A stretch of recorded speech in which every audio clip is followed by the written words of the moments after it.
કચ્છમાં મુન્દ્રાના મોખા પ્રાગપર રોડ પરથી ડ્રગ્સનો જથ્થો ઝડપાયો છે। 185 ગ્રામ હેરોઇન સાથે એસઓજીએ એક શખ્સને ઝડપી પાડ્યો।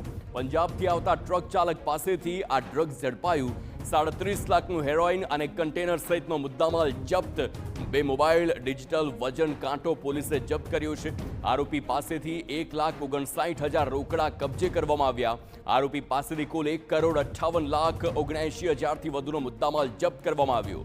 સમગ્ર ડ્રગ્સ નેટવર્કમાં સંડોવાયેલા અન્ય શખ્સો સુધી પહોંચવા પોલીસે તપાસ શરૂ કરી છે। કન્ટેનર એ મળી આવેલું અને એમાં ચેક કરતા ડ્રાઈવર જે બેસે છે એની કેબિનમાંથી હેરોઇન મળી આવેલું હતું અને 185 ગ્રામ હેરોઇન હતું, જેની કિંમત 37 લાખની થાય છે। એ હેરોઇન અને સમગ્ર કન્ટેનર સાથે કુલ 1,58,00,000નો મુદ્દામાલ એસઓજી પોલીસ દ્વારા કબજે કરવામાં આવેલો છે અને એની વિરુદ્ધ મુન્દ્રા પોલીસ સ્ટેશન ખાતે ગુનો દાખલ કરવામાં આવેલો છે।